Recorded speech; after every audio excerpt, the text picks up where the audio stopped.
Allez, pour un petit travail, on a le mouvement d'une particule dans un champ électrique E uniforme. Ici, nous avons les conditions initiales pour cette particule de charge Q et de masse M. Elle a un vecteur vitesse initial V0 qui vaut V0x, V0 cos alpha. Voilà pour sa coordonnée de la vitesse sur l'axe des X à t égale 0. Et ceci, V0 sinus alpha, c'est la coordonnée de la vitesse à l'instant t égale 0 sur l'axe des Y. À vous de trouver l'expression de Vx au cours du temps et de Vy au cours du temps. On a vu que la particule a une trajectoire parabolique. À vous de trouver les coordonnées du vecteur vitesse. Vous voyez? Alors, on attaque. On a vu précédemment que AX égale 0 et AY égale Q sur M fois E de Y. Que vaut Vx, que vaut Vy? Eh bien, on sait que AX, c'est la dérivée de Vx par rapport au temps. Donc, si je dérive Vx par rapport au temps, je retrouve AX qui vaut 0. Ça implique forcément que Vx est égal à une constante. Si je redérive une constante par rapport au temps, je retrouve 0. Imaginons que je redérive, je ne sais pas moi, la vitesse Vx, elle vaut 3 mètres par seconde. Qu'est-ce que c'est que la dérivée de Vx par rapport au temps? Eh bien, c'est Vx à l'instant 2 moins Vx à l'instant 1 sur T2 moins T1. Mais si Vx est une constante, ben ça fait 3 à l'instant 2 moins 3 à l'instant 1 sur T2 moins T1. Et on voit que ça fait 0. Bien. Alors, revenons à nos moutons. Vx égale une constante.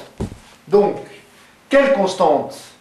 Forcément, on va la trouver grâce aux conditions initiales. À t égale 0, on a Vx 0, qui vaut quoi? On regarde les conditions initiales, V0 cos alpha. Donc, tout simplement, Vx égale, eh bien, V0 cos alpha, ce qui est une constante. Allez, on va le noter ici. Vx égale V0 cos alpha. Et maintenant, on va déterminer Vy. Un petit coup de chiffonnette.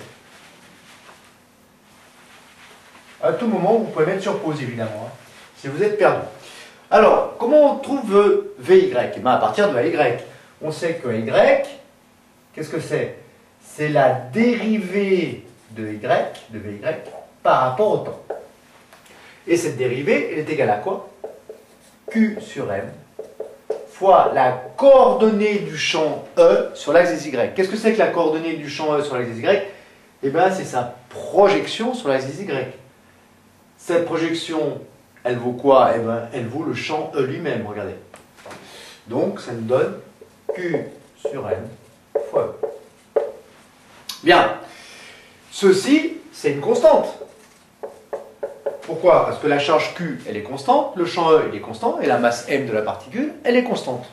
Autrement dit, quand vous avez une constante, dérivée de Vy, je sais pas, par rapport au temps égale, par exemple, 3 mètres sur moins 2, ça veut dire que Vy égale quoi? Eh bien, 3 fois T plus une constante. Il va falloir déterminer avec les conditions initiales. Pourquoi 3 fois T plus une constante? Si je dérive Vy par rapport au temps, on retrouve quoi? Ben, je dérive 3t par rapport au temps, ça me redonne 3, et je dérive une constante par rapport au temps, elle est nulle. Donc on retrouve ceci. Bien, donc, la dérivée de Vy par rapport au temps est une constante K. Que vaut-elle? Donc cette constante K, c'est QE sur M. Ça implique donc que Vy égale cette constante K, donc QE sur M fois le temps T, plus une constante, je vais l'appeler K', celle-ci, K'. Je regarde les conditions initiales. À T égale 0, Vy 0 égale V0 sinus alpha. On le remplace dans l'expression ici. Égale Q sur Q fois E sur M fois 0, puisqu'on est à T égale 0, plus la constante K'. Que vaut la constante K'? Eh bien, V0 sinus alpha. Conclusion, que vos Vy, quel que soit t, eh bien, QE sur M fois t, plus la constante K' qu'on vient de déterminer, V0 sinus alpha. Voilà.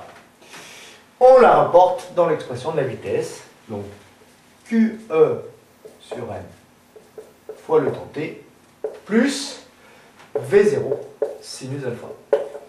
Voilà. Voilà pour les deux coordonnées du vecteur vitesse.